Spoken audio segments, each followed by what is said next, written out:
Alright, time for another update and forecast on the park fire. Throughout the course of this video, I think it's going to be an interesting one and this day is going to be an interesting one to watch for the park fire because we could either have the chance for some thunderstorms over the fire leading to 30 to 35 mile per hour winds, some lightning causing some new fires to start, and an increase in fire activity. Or we can look at the map right now. It looks like it's the lowest amount of heat we've seen coming off of this fire since it started. Some of that might just be due to the cloud cover that we have over it and we're not able to see the heat. But if we look at one of the cameras on the ground, as you'll see, it actually looks like there's some light showers going over the fire throughout the morning.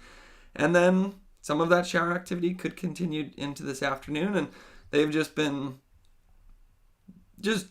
putting a ton of resources on this fire, over 6,000 personnel, putting in all sorts of good dozer lines, going direct on the fire. And with all that, this may be the last update that I have to do on the park fire. I don't have to do it, but it may be maybe the last one. But also we may see some thunderstorms. So with that introduction, let's just kind of start how we usually start, kind of getting our bearings here, figuring out where this fire is, just in case anybody's not familiar with the area. We have Chico down to the south, Red Bluff over to the west. We have Manton and Shingletown to the north, Paradise and Magalia to the southeast, Butte Meadows to the east, and then Mineral is up in the northeast here. So I think the first thing we should do is maybe just update our numbers like we do, kind of figure out what's happened in the past, because that's going to set us up in the best position possible to figure out what's going to happen in the future. So park fire right now showing over 400,000 acres, and even though I'm going to be saying most likely a lot of good news in this update and forecast, it is always very important to remember that if you are under an evacuation order, definitely still take that seriously. I mean, I only am as good as the information that I have to go off of, and CAL FIRE has much more information than I do, so they say you should not be in your home, then trust them above all else. And then evacuation warnings, that still means get ready, because anytime you have a chance for thunderstorms, you can see the fire behave in all sorts of erratic ways, and things can change in just about a course of 1 to 2 hours. So definitely still take evacuation orders and warnings in seriously. But interesting that the fire is up over 400,000 acres now. Before we show kind of where the recent growth is, we'll show the progress first. So what this map shows is kind of part of the reason that I have some maybe optimism about the fire right now. If you look at this, where you see the blue to the purple, that's where the fire was last week. So clearly out of that 400,000 acres, I don't know, maybe 370,000 of it was last week. And then this week we haven't seen very much activity, although you do start to see more red on this map, which means maybe more activity over the last 48 hours. Now, I don't think this map is actually showing a lot of the growth we had yesterday. I think it's actually showing the growth that we had 2 days ago. So the reason I say that is because if we come over to Google Earth here and we kind of zoom in, actually I could zoom out, and then I could click on and off the most recent data that we have to work with. Where you see that perimeter increase is where the fire has grown recently. So you notice it's close to nothing. Nothing on the northern edge, nothing on the western edge, nothing on the southern edge. We've had some heat in the north and the west here, but it's mostly within the fire perimeter. It's not threatening to go over the fire perimeter anytime soon. They're basically just mopping it up. Now we have seen some growth on this northeastern section. We have 32 right there, Deer Creek, Mill Creek in here. If I turn off the most recent perimeter, that's what it looks like. If I turn off the perimeter we were looking at yesterday, that's what it looks like. So I think most of that red that we're seeing right here is actually from 2 days ago, and doesn't look like we actually had that much activity yesterday. So this is the newest fire perimeter. Not much of a change there. I'd say the biggest change that I see is in Mill Creek right here. Looks like we had this spot fire, basically what happens there. And the reason us warming up this last week has been important is because as you warm up, you dry out, and then the fuels get drier, and then they become more receptive to spot fires because you have your main perimeter right here. A burning ember gets picked up by the southwesterly winds, dropped right here. So it gets dropped, starts a little fire because the fuels are very dry, so it's easier for just a small burning ember to turn into a fire, and then all of a sudden that spot fire starts to grow.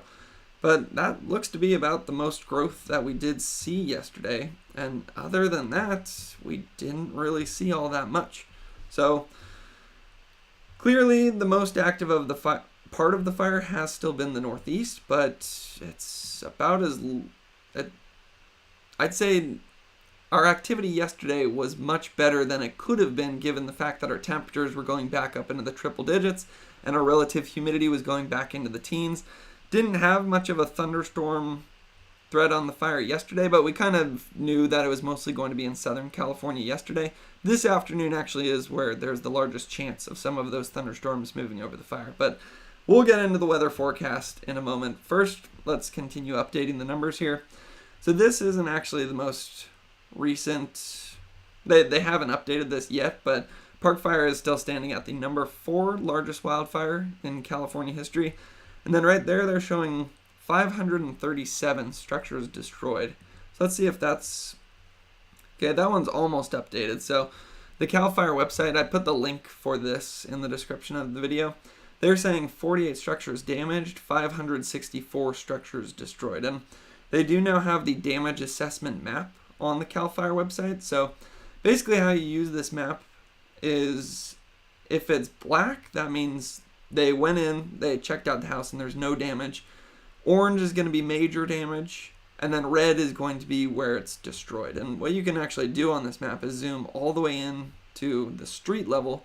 You can click on individual structures, and then it's going to have a picture of the structure itself. So I know that's most likely useful to a lot of the locals out there. I know one of the, like they always say, fear is the unknown. So I'd imagine if you haven't been able to come back to check out your property recently, it's probably just been gnawing at you every single day. So although this might be a hard map to look at, sometimes it's better just to know and then know that there's not much else you can do after that. But as always, thoughts and prayers go out to everybody who has been impacted by the Park Fire. Hopefully they kind of tie it up today and it's the last we really have to talk about it, and that the thunderstorms don't really lead to any new activity. But some other numbers, I always like to try to keep things optimistic, so we'll look at the resources assigned. Over 6,500 personnel. By one personnel, I can say it's over that. 45 helicopters, over 500 engines, almost 200 dozers. This is a big part of the reason that I'm not really, to be honest, I'm not that concerned about the Park Fire today, even with the chance of thunderstorms. I never thought I would say that during a wildfire forecast, but we've over 6,500 personnel, and we also had favorable weather since last Saturday, really the end of July. Things started to work in our favor, and then over the last couple of days, although things have been getting hotter and drier, especially yesterday, we haven't seen that much fire activity. And what those 6,500 personnel have been able to do is take advantage of those more favorable conditions. So this map right here, where there's the black line, that's where the perimeter is now contained. And then where the red line is, that's where it's uncontained. But the key thing that you actually want to look at is those little black X lines. That's going to be where they've put in dozer lines. So that's why, to be honest, I'm not worried about Chico. I'm not worried about Red Bluff. I would even say I'm not worried about Manton and Shingletown anymore. Just for example, we could use that as our example. Manton and Shingletown are going to be up to the north of the fire. We did have some spot fires there, maybe over this last week, but since then they've put those spot fires out. There's still some heat, but they're mopping it up and it's within the perimeter. And then look at all of these dozer lines we have between the fire perimeter and Manton and Shingletown. So even if it were to get past one, then it has another one to get through and then another one to get through after that. And that even looks to be the case in places on the eastern side of the fire as well, which is the part of the fire that has been more active recently. Around Forest Ranch, it's just all sorts of dozer lines. We haven't seen much heat there anytime recently. It's really still that northeastern section where there is still the potential for some growth. And kind of the reason that I say that is if you look at this map, first off, I'm going to say this is the best this map has looked since the park fire started. Where on this map, where you see yellow stars, that's going to be where there is some heat detected more than 24 hours ago. Where there would be red stars is heat within the last 12 hours. So notice you're not seeing any of those red stars. So that would lead us to believe, okay, there hasn't been any heat over the last 12 hours. But if we look at watch duty, I think that map would kind of give us a false sense of optimism, because watch duty, their latest update, which was at 7/21 August 2nd, says the park fire has been extremely active over the last 24 hours. Hot and dry weather has reduced moisture levels in vegetation across the fire, atmospheric instability, and yeah, right there, extremely active over the last 24 hours. So that makes us think, okay, maybe this data just isn't good. And part of the reason for that might just be there's so many clouds over the fire that the satellites aren't able to pick up on the heat that's actually down at the surface. So this may be underestimating it, but even with that, I do trust that Google Earth imagery that we're looking at, which, showed some growth over the last 2 days, but not nearly as much as we were seeing last week. But if we look in this northeastern side, if we do see growth, this most likely will be the area of the fire where we do see it. The reason I say that, or first I should say why we would care. One, there's still some structures around here. You can see mineral is up here to the northeast. That's that cluster of structures right there. And then there are some structures spread throughout this landscape. And then the other reason it's concerning is because there's a huge lack of fire history here. See those old burn scars? That's where some of the fuels, instead of just continuing to accumulate for decades, would have been cleared out in these fires. Like, for example, the Ponderosa fire in 2012. And it is interesting how when the park fire bumped into that, it basically stopped in its tracks. They also used 36 right there. But that's a good example of why one of the best ways to fight fire is actually with fire. And one thing I'm going to do, I'm going to just close out of my Google Earth just to make sure this live stream keeps going quickly. I can hear the fan on my computer going right now. It's working hard, as it has been for the last 2 weeks. So what I was saying up on this northern side, perfect example of how one of the best ways to fight fire is with fire. And if you take away nothing of what I've said over the last 2 weeks, this might be a good thing to take away is one of the things that needs to change in California is that we start doing more prescribed fire when it's not the most extreme part of the year, or just waiting for acreage to burn when it's 100 degrees, 15% relative humidity with 30-mile-per-hour winds, like we've seen a lot of this growth on the park fire. Would have been a lot better if we were able to go in here maybe late spring, early summer, when there's very low risk of it getting out of control, burn out a lot of this area. It can be better for the ecosystem, better for the vegetation when you do it that way, because then it doesn't turn into a huge crown fire that takes out a lot of trees. And then it can lead to some new sprouts, which is maybe good for the deer populations. But then prescribed burning is also good for humans, because usually if it's not a crown fire like what we have seen on some parts of the park fire, then there's not as much smoke produced. Air quality can have lots of health impacts on people. And then since we're doing it at a time of the year where the conditions are less extreme, we have much more control over the fire. So there's much less of a risk that it goes through a community and ends up destroying over 500 structures. So I think one of the things we have to get used to in California is that we're going to have wildfire whether we want it or not. So we might as well choose to have it at a time of the year when it's going to be a lot easier to control with a lot less impacts both to life and property. But then, to kind of be devil's advocate to myself, why wouldn't we do that? Well, it is purposely putting fire on the ground, which creates smoke, which does have some impacts. There's also always the risk that it gets out of control and then ends up taking out some structures, and you would call that an act of man instead of an act of God. Although, I think we could call the park fire an act of man as well, because it started due to arson. But yeah, it's just something that we'll probably have to get more comfortable with in California, that wildfire is certainly there are risks to putting fire on the ground, but there are also risks to just allowing the fuels to accumulate and then just waiting until it's 100 degrees relative humidity in the teens with 30-mile-per-hour winds that just has this fire burn 40 miles to the north in almost no time. So that's probably a bit long enough of a tangent right there. Let's get back into talking about the park fire itself. So let's just assume that there's so many clouds we can't see the heat that's active on the fire right now, but we're going to assume that it's around Mill Creek and Deer Creek like it has been the last couple of days.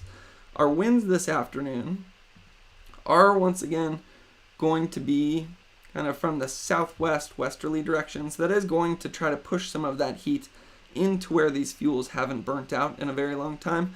It's also why it's an important part of the forecast that it's been getting hotter and drier over the last couple of days. But the good news is that these winds still are only going to be about 10 to 15 miles per hour. So that's one of the big things that led to more favorable conditions this week. Is last week when it was ripping up to the north at about 10 to 15 miles a day, we had winds around 25 to 30 miles per hour, which were even staying strong overnight. Winds this week haven't been all that bad, and we've significantly seen fire activity decrease. So temperature and humidity would make us think it's still going to be active today because triple digits relative humidity should be dropping into the teens. The normal, like the winds that are going to be over the fire most of the day are going to be southwest and around 10 to 15 miles per hour.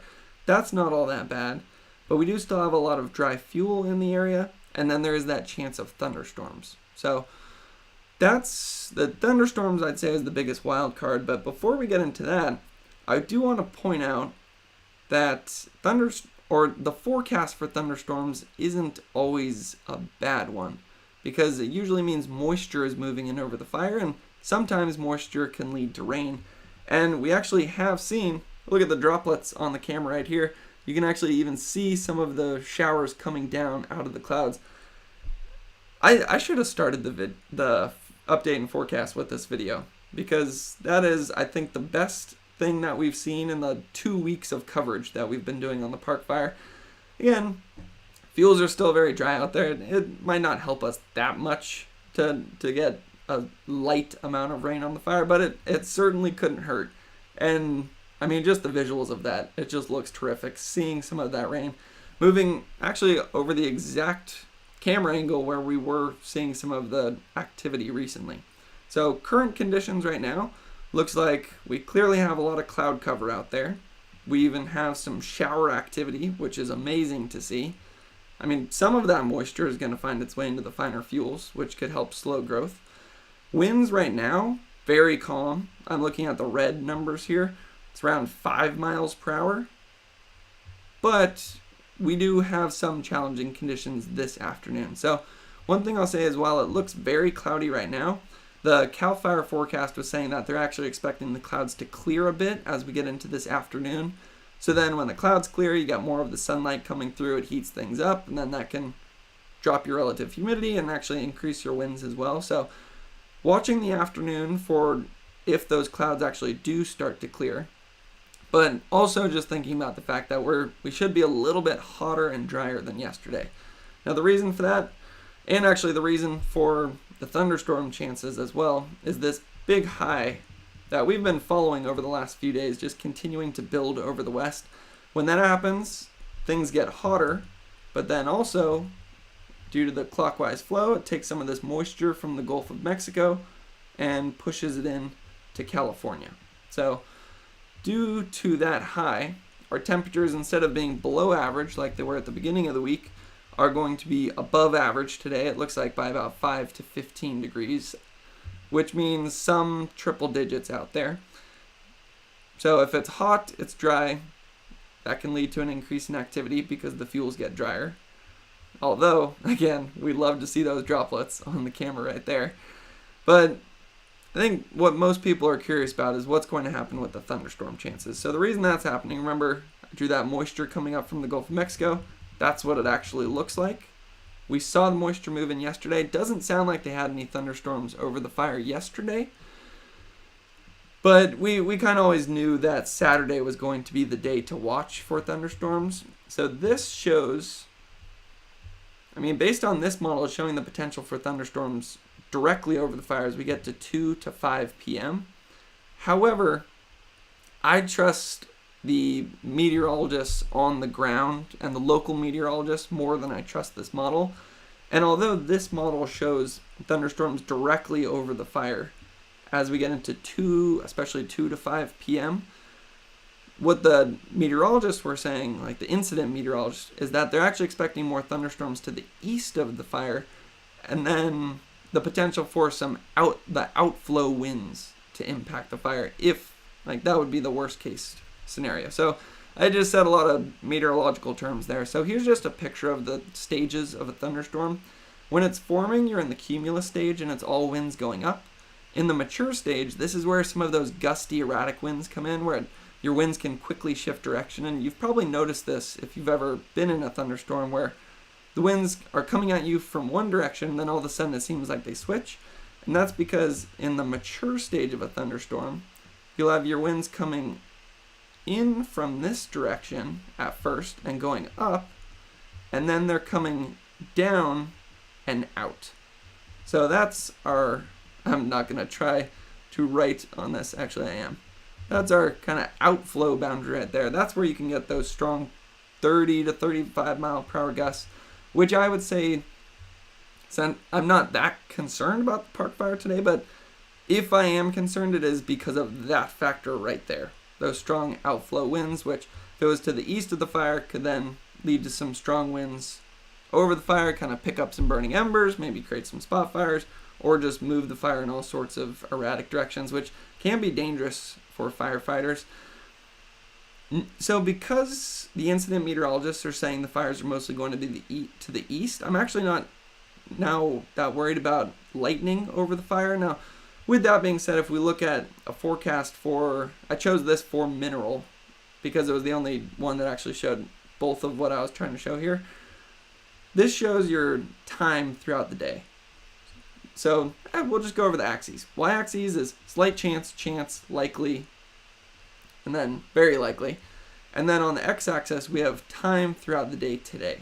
So right now, what is it? It's about 8:45, and it's showing the slight chance for some showers. Well, we can say very likely showers because we're actually seeing that on the fire. And then it looks like there's that break in the afternoon. That might be what CAL FIRE was talking about, how there's going to be a break in the clouds in one period where we may see activity pick up right there as things start to warm up a bit more. And then more clouds start to move in, and then we have the slight chance of showers in the afternoon as well. So right there, that would be good for the fire. And then here is where things could be challenging for the fire because it is showing the slight chance for thunderstorms from 2 p.m. until about 4 p.m. this afternoon. And you could probably add about 1 to 2 hours on both sides of that. And that would, again, good for the fire, not so good for the fire. So the reason thunder is bad, obviously, is because it could lead to lightning. And looking at the map, it does show that there's some lightning potential throughout this afternoon. That's showing 5 p.m. on Saturday. We also know that, especially as things have been heating up over this last week and just how hot we were in July, a lot of the fuels are very dry. So if lightning starts, just like what we were talking about with burning embers, with dry fuels, it's more likely that that lightning could turn into a fire. And looks like we were seeing a lot of orange in this area. And orange means about a 16 to 20% chance that if your lightning hit the ground, it would turn into a new fire. So thinking about that as well, should probably just try to summarize what we've talked about today. And maybe the best way to do that is just go over this because I think this is just a perfect summary. Basically says, thunderstorm chances continue today and may be more widespread in coverage. Probabilities of storms being over or near the perimeter are still low, 10 to 15%, and more likely east of the perimeter over eastern Plumas and Lassen counties. So that's talking about maybe not thunderstorms directly over the fire, but to the east, and then the concern with that is outflow winds will still be the primary concern. Very warm temperatures and very low relative humidity will continue again this afternoon. So hot, dry. Temperatures maybe around, actually it shows the temperatures later, we'll wait on that. Other than strong outflow winds, general winds look to remain relatively light and out of the south and southwest. So that's what we were looking at on this map earlier. Your general winds, kind of south, southwest, which would try to take some of the heat and move it into those dry abundant fuels, but they're not that strong. So, I mean, similar to the last few days, we haven't seen much growth over the last few days. And then it gets into the critical period Saturday to Tuesday.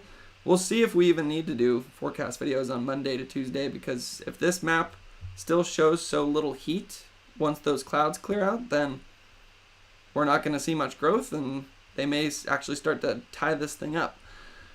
So the air mass will continue to become warmer and drier each day during this period, along with the potential of thunderstorms today to Saturday. So it sounds like they wrote this on Friday. Storms not expected to develop over the perimeter, kind of repeating what we've already talked about, but right there is a new sentence. Main impacts would be abundant lightning, new starts, and outflow boundaries of 35 to 45 mile per hour winds. And then storm potential wanes Sunday, but very warm temperatures and very dry relative humidity values will continue into Tuesday. So definitely still some challenges ahead with the chance for thunderstorms and how hot and dry we're going to be. But based on the fact that we have over 6,000 personnel, they've been able to do just a ton of work on this fire recently, putting in dozer lines just all over the place. And the fact that, again, it looks like we're actually getting some drizzle over the fire right now. I'm hoping that this is my last update on the park fire. But of course, if anything changes or we see a huge increase in activity, I'll definitely find as much information as I can and then share it with you guys as clearly and concisely as possible. But I don't think this video has been as concise as I intended it to be. Hopefully it was helpful though. And yeah, hopefully this is the last time we have to talk about the park fire, but as always, thoughts and prayers go out to everybody who has been and will still be affected by the park fire as we move forward. So, thanks for watching.